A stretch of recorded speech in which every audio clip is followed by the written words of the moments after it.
Welcome to the MEER podcast. I'm Kathy Posey, a director at MEER. And I'm Arjana Yupi, Senior Project Officer at MEER. Our mission is simple: open public climate education. Each episode, we bring on researchers, practitioners, and communicators to unpack the current climate situation across science, impacts, solutions, and policy. We connect the dots from physics and tipping points to health, urban design, risk communication, and community resilience. At times, we'll explore surface reflectivity and other cooling approaches, including MEER's ground-based democratic installations. Expect clarity over hype, evidence over buzzwords, and practical takeaways you can use. Guest ideas or topics? Find us on X at MEERSRM or via MEER.org. All right, let's dive in. Today, we're joined by David Spratt, Research Director at the Breakthrough National Center for Climate Restoration in Melbourne, where he's been leading research since around 2014.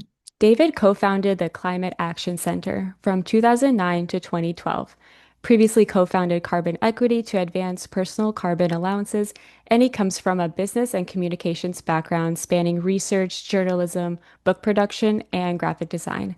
His analysis has been featured in outlets and forums like the Bulletin of the Atomic Scientist, ClimateEmergencyDeclaration.org, and the Transitions Film Festival. David, welcome. It's great to have you with us. My pleasure. We'll jump right in. We'd like to start with some questions regarding the state of the climate. In plain language, what convinces you that warming is accelerating now, not in some distant future? What is the one data point listeners should remember? Look, I think what's important to understand is that we are at 1.5 degrees now. Scientists use the definition of warming, which is the average over the last 20 years. But in an escalating series of numbers, if you take the average of 20 years, it tells you where warming is 10 years ago.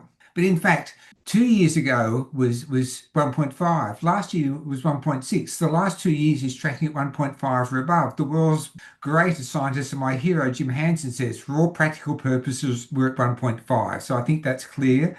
The second point, and this is coming out in the literature now, is that the rate of warming has accelerated from about 0.2 to about 0.3 per decade, and we can talk about that. A lot of that is due to the reduction in what are called sulfates, which are cooling molecules which are put up as a byproduct of fossil fuel emissions.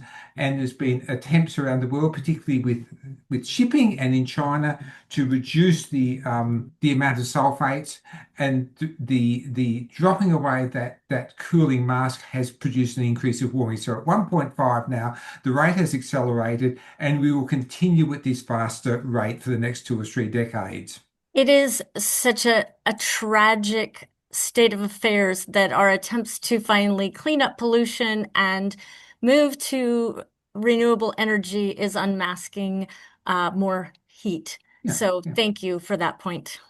Well, I guess that's what Jim Hansen called the Faustian bargain, the bargain with the devil. I mean, we've produced all these fossil fuels. We've produced a lot of aerosols along the way, particularly from dirty fuels. I mean, sulfur-rich fuels, and they, of course, are the basis of acid rain, which is a terrible thing because it kills a lot of people each year. So people want to clean it up, but when you reduce that temporary cooling mask, the reality of what we've done comes to the front of the stage.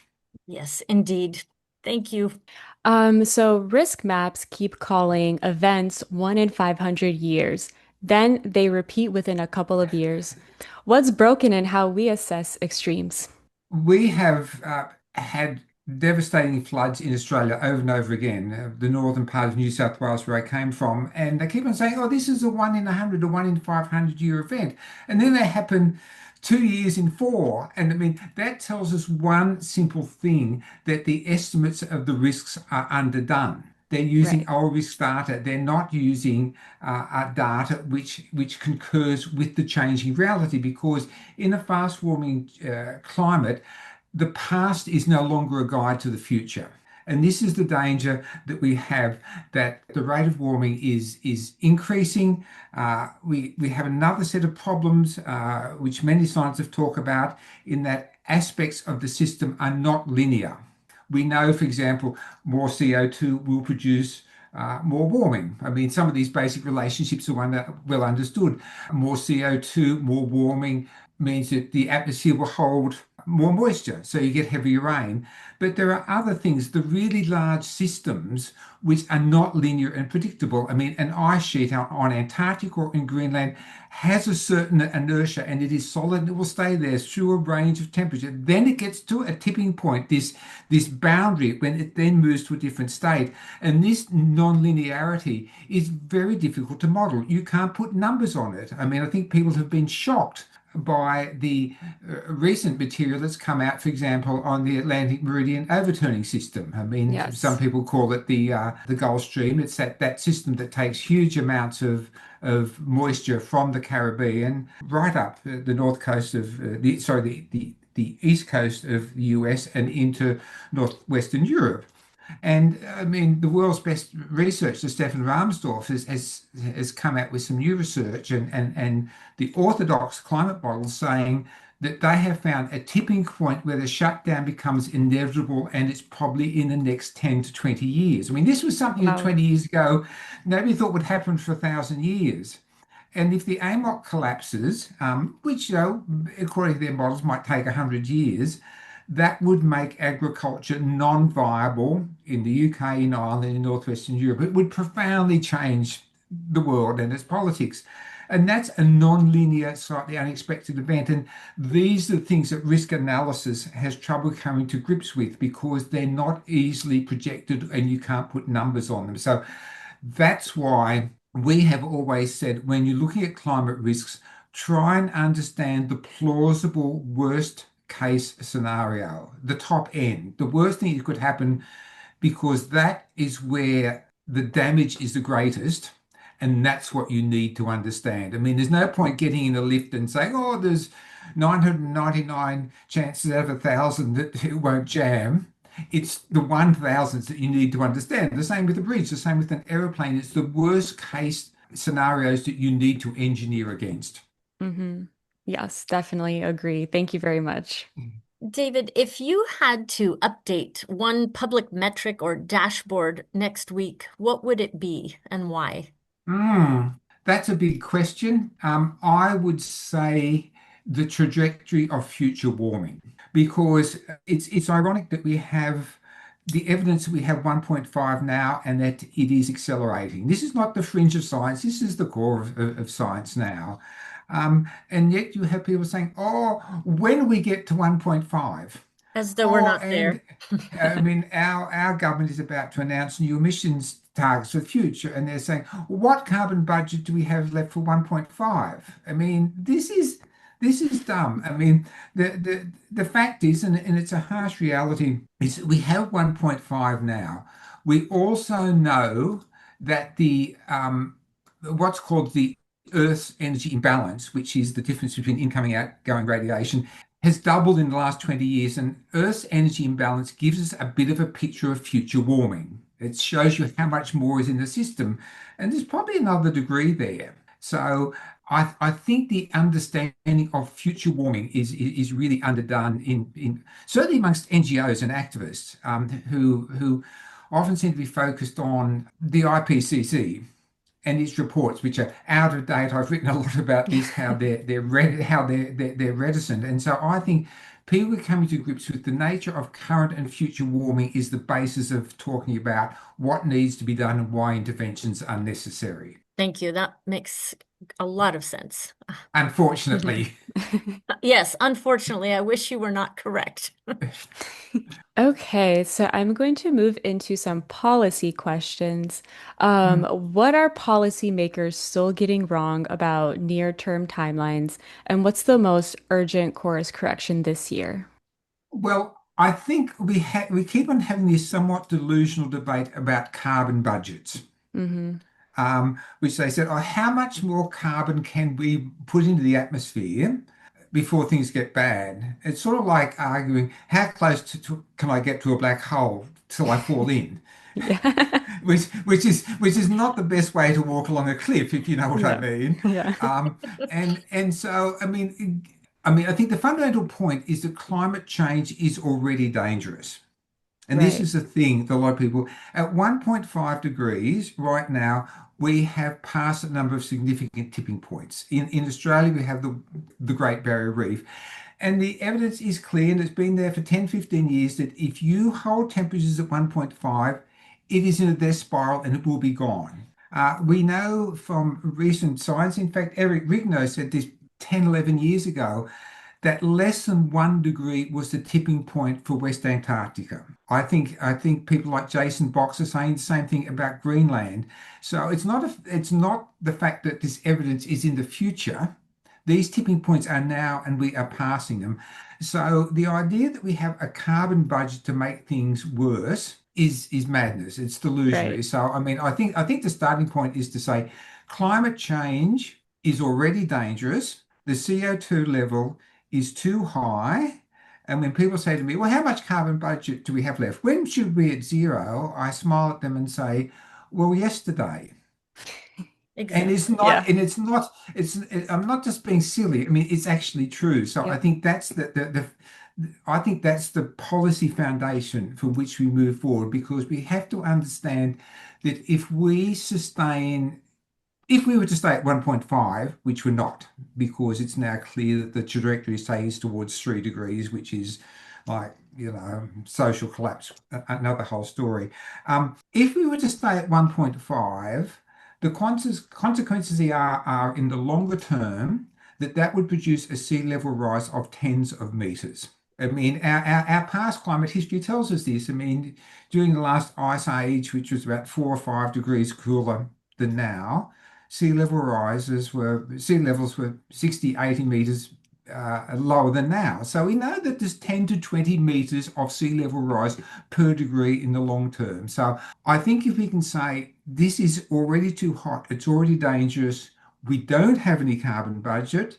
If we want to sustain human civilization and society, our coastal Hmm. living, the sort of river deltas, the great river deltas of the world on which we grow more food than anywhere else, the Ganges and the Nile and the Mekong and so on, then we have got to get down below 1.5. And Jim Hansen said half a degree, not half a degree of warming, because that was about the top of the Holocene, the top of that stable period that we have. And we have got Australian scientists saying in the long run, it would be desirable to get back where we were in terms of carbon dioxide 200 years ago. So to me, that's the scientifically based picture of where policy needs to go. Right. Right.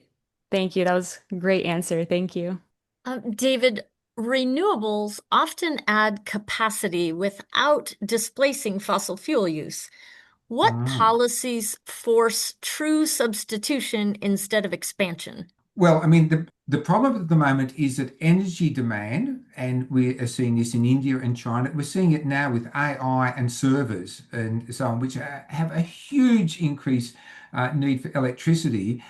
It means that increased demand is soaking up renewables, and renewables are not cutting into the existing energy base. So, if you wanted to drive down fossil fuel energy much more quickly, the best thing you could do would be to reduce the demand for electricity. I mean, for example, if you can replace, this is very optimistic, 3% of the world's fossil fuel generating capacity with renewables each year, if you can replace 3% and energy is growing at 3, energy demand is growing at 3%, then you get near zero change.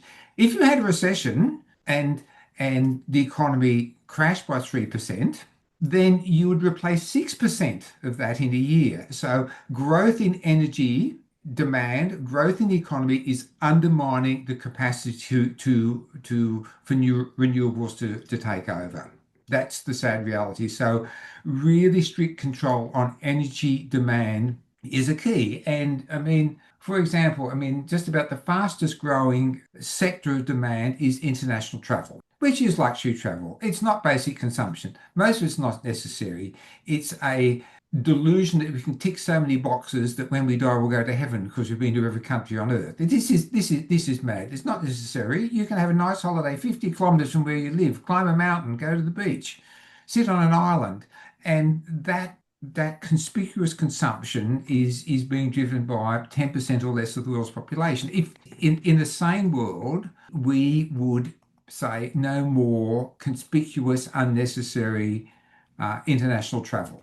And that would knock 10% off emissions. You decarbonise by 10%. So those are the sort of things that I think we need to do. And people say, oh, that's a bit drastic. The market runs. It's a growth area. Well, so is digging a hole and filling it in. So is making nuclear weapons. So is funding a war. I mean, because it creates job and pollution doesn't mean it's a good thing. And it just goes to the nature of the challenge we have, which that governments have to lead, and that leaving it to the market and our inexhaustible capacity to consume things that we don't need is not a solution. Oh, that's a very good point. Thank you. Name a policy that sounds good on paper but disappoints in practice, and how would you redesign it? Oh, how long have we got? Uh, I mean, offsets, carbon offsets. I mean, the basis of market-based carbon reductions is yes, we will set a price for carbon and you will pay a tax if you don't reduce your emissions. But hey, rather than reduce your emissions, you can give money to buy them from somebody else who's reduced their emissions. So Mm. this idea of carbon trading. So we have a scheme on the edge of Australia where it rains sometimes and doesn't other that we're going to put in a whole lot of almond trees or something, and they're going to draw all this carbon, and we're going to sell the credits for these almond trees the day they're planted. And then there's a drought and they all die and the offset disappears. So I mean, there's a clear literature that carbon offsets, carbon trading has become a scam and is Mhm. actually not driving down emissions. So that's emission reductions have got to be real. And this comes, to the heart uh, of the interventions debate. If you can restore some forest or a degraded wetland and introduce the amount of carbon drawdown, that should be being used to draw down the amount of CO2 in the atmosphere. It shouldn't be used to give a free pass to somebody else who wants to emit more. Great, thank you. Okay, so we'll just pivot and talk about risk. So for a non-specialist, what do overshoot and hysteresis really mean, and why might quote unquote cool later not undo certain losses? So in 2015, at the Paris Agreement, they said we're going to aim for this 1.5 to 2 degree temperature range, but because we're actually not going to reduce emissions, we're going to have this thing called overshoot, where Mhm. we'll, for example, we'll go past 1.5 or 2 to 2.5 degrees. And then later in the century, various mechanisms, drawdown, less emissions will get the temperature back down. So you go over the target and then you come back down. So here's the question. If we're at 1.5 now and we're going to have overshoot to 2.5 degrees, which is certainly where we're going, and there's an ecosystem like a coral reef or a wet tropic forest or the Amazon that will actually die, or a whole lot of species that will become extinct at 2 degrees, what happens? You get to 2.5, all these things cease to exist, and you come back down and you go, oh, it wasn't like this is not like where we were when we had at 1.5 50 years ago. All these things have disappeared. And this is what's called, I mean, in physics or systems theory, hysteresis, where a path from A to B is not the same as a path back from B to A. I mean, and it happens in species. It also happens with large ice sheets because history shows us that a large ice sheet can melt much more quickly than it can be rebuilt.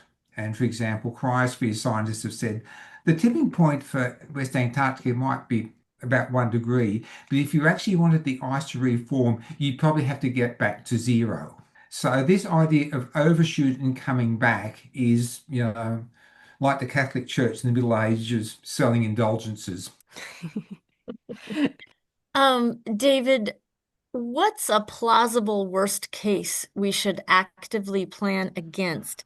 And how do we plan without paralyzing people? Okay, two questions there. Where are we going? I think the majority of scientists think we're going to about 3 degrees or more at the moment. I mean, certainly Wow.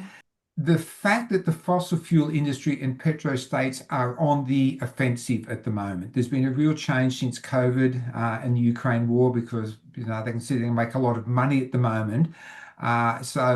You see the fossil fuel industry, but also central banks and so on pulling back on commitments. Hmm. There's a Yes. quite conscious move in the opposite direction. And so even the United Nations Environment Programme reports on the emissions gap says, look, by 2050, from what we can see, it's not what we want, but what we see is emissions, might be down 10 or 20% from where they are now. And that's a path to 3 degrees of warming. And 3 degrees of warming would create global chaos. I mean, I can just give you one example. There's some very good research done because we're in Australia.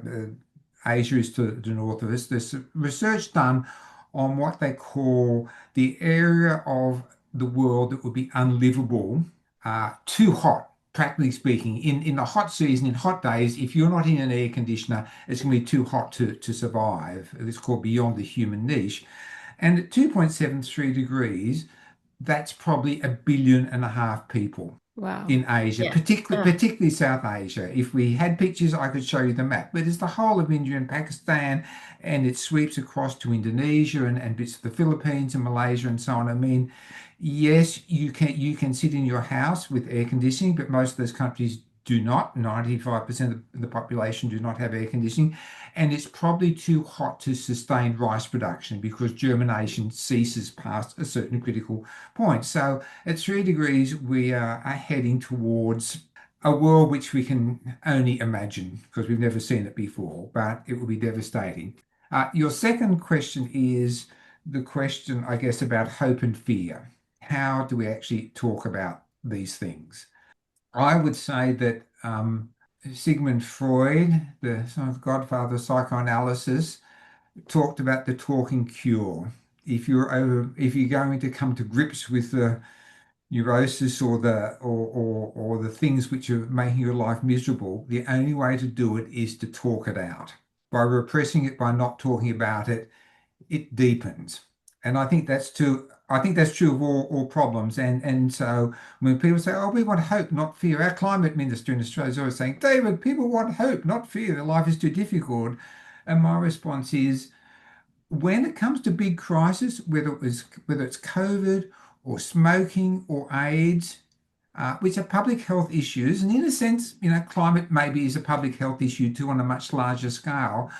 In those public health issues, we're actually really honest about the problem. We were really honest about AIDS. We were really honest about smoking. We were really honest about COVID, and said, look, this is a mind-blowing threat. We've got to do some really serious things. There is a solution, and here's how you can get to the solution, an efficacious path. And all the studies show that that's what works. So I would say we should learn from public health education and publication that being honest, brutally honest about the problem, understanding what the solutions path is very clear, even if it's a radical one, and finding the path from problem to solution is the key thing to do. I mean, it's what military people do in wars. There's no point pretending that your opponent isn't over the hill and they've got a nuclear bomb and everything's going to be all right and we'll just hope and we'll all live forever. I mean, that's mad. I really like that public health example. And we could certainly learn from that. And we're talking about this now, so thank you for being here. So we're on the way. Uh, Talking's easy, doing's difficult. Yes. Yes. I wanted to share just a quick personal story based jumping off what you were talking about if we, heading towards 3 degrees. Um, I live here in New York City, and during the summer, the heat wave, we had several heat waves, and they were so, so bad. And I thankfully have an air conditioning unit.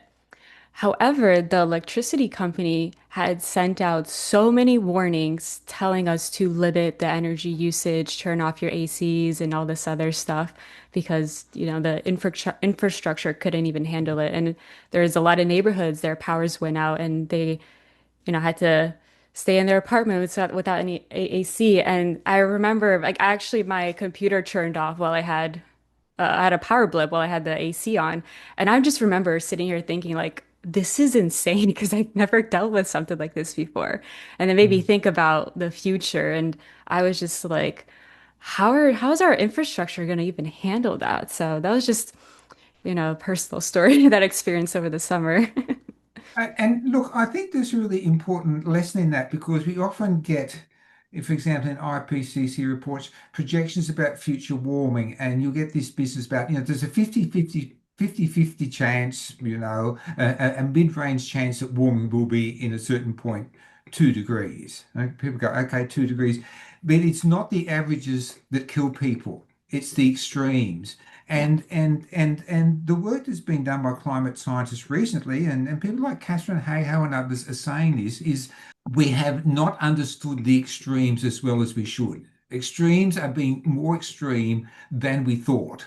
And there are physical reasons for that to do with the destabilization of the jet stream and the blocking systems that led to an incredible event on the east coast of the US. The sort of heat in Europe, these heat domes, yeah, which is just staying stationary. So it's the extremes that we need to understand, not the averages. right, right, exactly. Absolutely. Yeah. Okay, so we'll change the subject a little bit and we're going to get into cooling options. Okay. So you've suggested testing cooling interventions earlier rather than waiting for a deeper crisis. What criteria would you use to judge efficacy, ethics, and governance? Okay, so the big question that we could spend hours on. Look, it's really clear that 1.5 is dangerous. We've already talked about how it will just destroy societies and systems and drown coasts and radically change how we do. So it's obvious that we have to stop emissions really quickly. We need to get the carbon dioxide levels down through drawdown in various methods. But that's not a quick answer. It's a necessary answer, but it's not quick. I mean, we are putting up 40 billion tons of carbon dioxide a year. I mean, I did a rough figure, and if you can draw it down for $100 a ton, and there are limits, if you were just to draw down what we put up each year, that's probably between 5 and 10% of the global economy. So this is maybe it's only 4 or 5%. But I mean, it's a really big thing and it's slow. I mean, we've got to Hmm. cut down the existing emissions to zero. Then we've got to draw it down. You're not going to snap your fingers and in 10 years it's going to be there. It's probably a 100-year project. Right, Even if we really said it was a war economy, really applied ourselves, it's a really big project. And during that time, we've got the overshoot problem that the system's going to go to levels of warming where the AMOC will be triggered and ice sheets will be and melting that can't stop. So we need to find some quick form of cooling. right, We definitely. really do. We really do. I mean, I think that's a foundation. And if you don't get that, and I know all sorts of climate NGOs and so on who are opposed to it, I just say to them, you're involved in climate triage. You're sitting there saying you're prepared to bargain away ecosystems, things that you wanted to conserve, and places we love. You're bargaining them away because you're not prepared to do with the reality that we need to cool the planet. So Hmm. that's where we are. I've really been impressed by the work of a great American scientist called Mike McCracken, who worked in government and is writing about this, who I think is really good because he says, we talk about cooling as something we can do in the future. It may not be perfect, we haven't got all the answers, but he says, if you wait too long, it actually won't work. He says, Hmm. time is not on our side.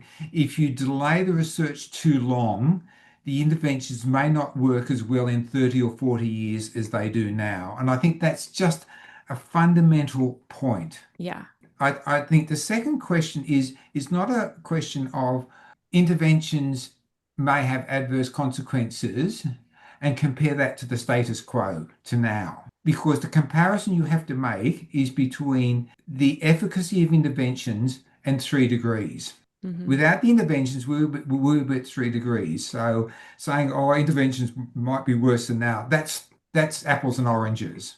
And I think that obviously interventions should be applied if you can demonstrate that they are of net social and environmental benefit. Hmm. There will be downsides, there will be upsides. This is not a perfect world. But if you can demonstrate that you're better off with them than without them, so I think the research should continue. I think the application and testing of it should continue. And it's really interesting that in the United Kingdom, the government there has set up a research program with 50 million pounds, I think, 100 billion Australian dollars, to look specifically at these intervention and testing questions, which I think is a really good step. The United States government has been funding this work one way or another for quite a long time.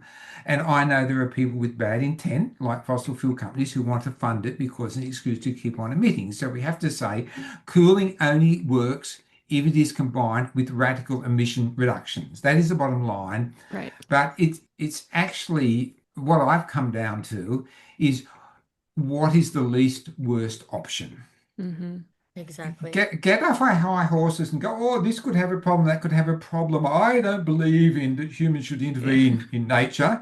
And you go, oh, I think we've been intervening pretty Yeah. seriously for 100 years. The sort of hands-off old style 50-year-old conservation paradigm no longer works. We're way past that. And so it's a really simple question. What is the least worst option going forward? And that, I think, based on what the scientific reality is. In terms of the question of governance, I see there's a lot of NGOs spending a lot of time on governance, and well, some of them, I think, with good intent, some of them with bad intent. Some of them are there to try and stop things happening, others want to try and sort it out. That's all good. I would say that if things get bad enough, the governance debate will be pushed to one side. I don't know. I mean, people who read Kim Stanley Robinson, a great sci-fi writer, he wrote a book called Ministry for the Future about a scenario in India where it gets so hot that people start dying everywhere, literally. And the Indian government says, we're going to we're going to do something about this. We're going to do some climate interventions because we have to protect our people. So I think governance will work till it won't. And if Hmm. things, it should be sorted out, but not sorting it out will not practically stop things being done. And in China, there are tens of thousands of people employed in activities of this nature. I mean, they have a long-term program and action to try and move moisture from the Tibetan plateau to the north of China, which is desertifying. And it's not a theory, they are actually trying to do it by various practical means. So the idea that this is some future event misunderstands where we are right now.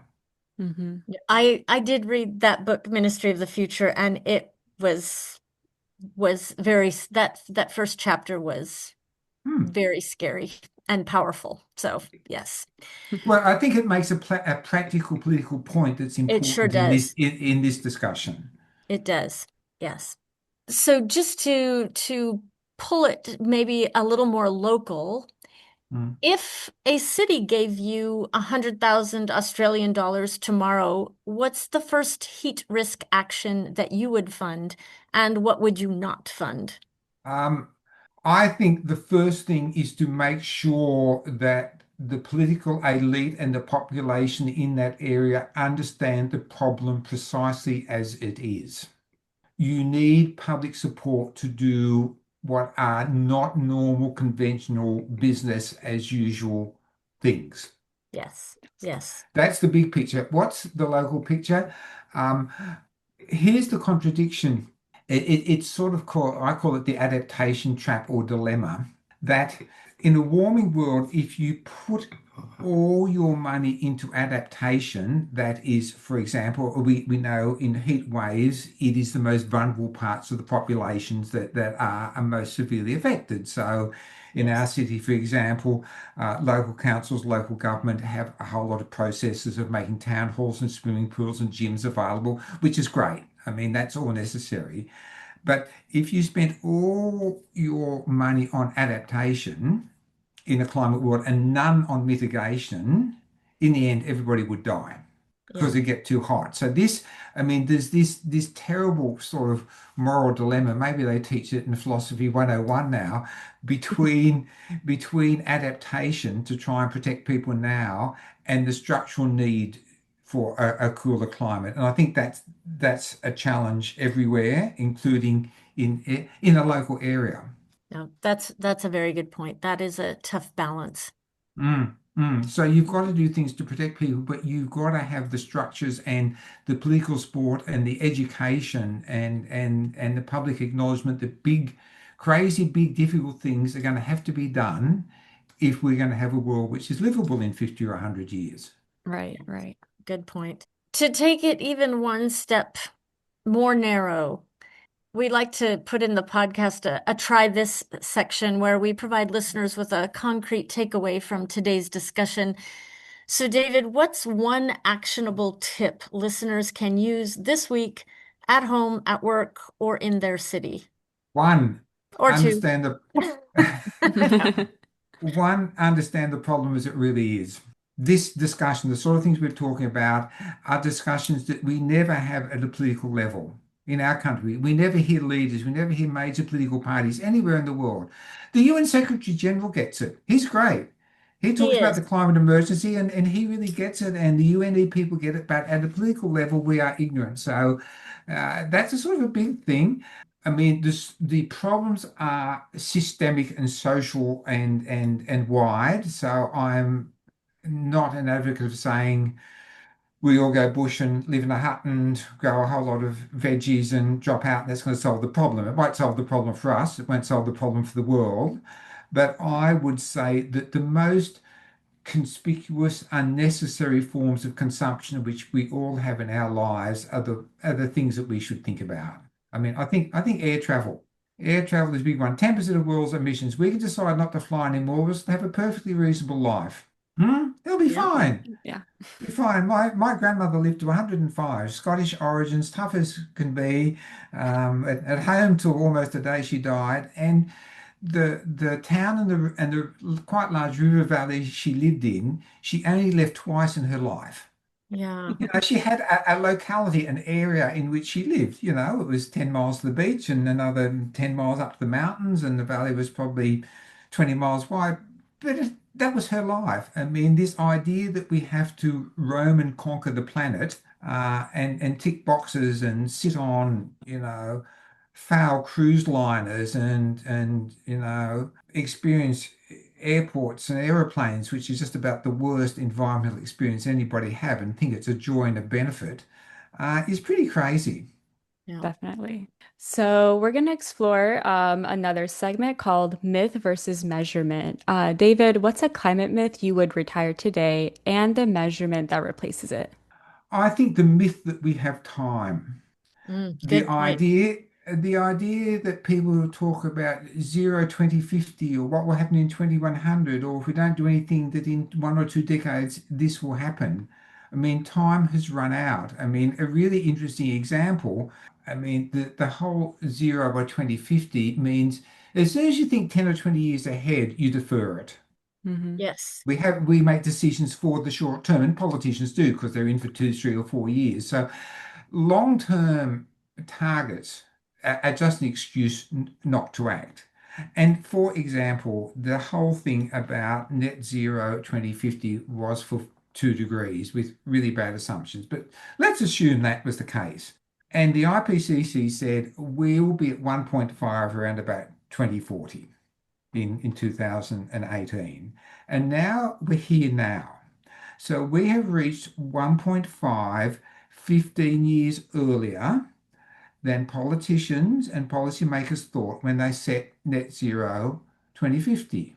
So that would mean logically that net zero 2050 should now be net zero 2035 because the timeline has been shortened by Hmm. Right. 15 years. I mean, this is Logic 101, but nobody says that. So I think these are the sort of metrics and this timeline are the sort of myths that need to be demolished. Yes. I hear Definitely. so many people talking about things in the far future, generations from now, or 50 or 100 years. It's like, no, Oh sadly, yes, no. Yeah. I'm going to start losing weight or stop smoking or start exercising after Christmas. Right. So let's pivot to a little more positive note. And could you kindly share one underreported practice, policy, or technology that gives you cautious optimism? I think our history teaches us a lot. In the United States, for example, when the United States decided to enter World War II, the US president and his advisors dragged in the major car companies and said, "We have news for you. You have built the last civilian cars until the war is over." And they said, "Yes, sir, we agree." I mean, there was a radical political change that produced a radical immediate change on the ground. And I think what we see in various places around now, if governments lead, then the system will follow. And we see countries that really are often not the rich countries, not the countries with high standards of living, doing the transition now. So I think the really good lesson is if there is political will, the path is there. It is essentially in large measure not an economic or a technical insurmountable obstacle.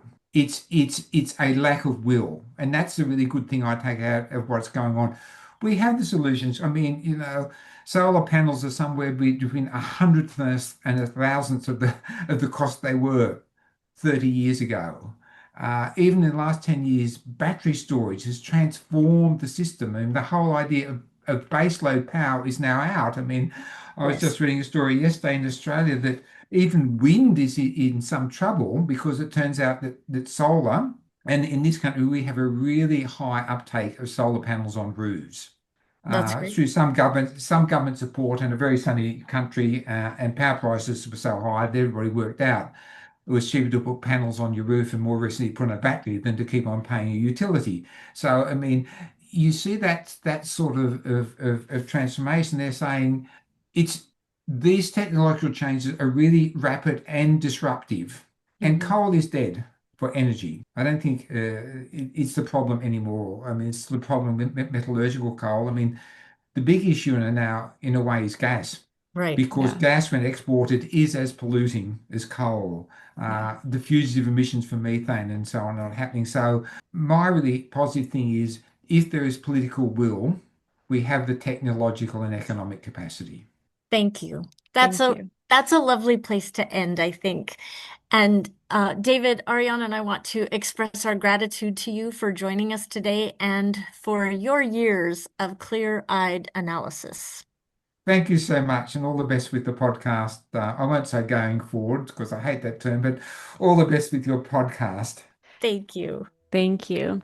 To the listeners, you'll find links to David's research and talks in the show notes. Please read, share, and put it to work. David, thank you again very much. My pleasure.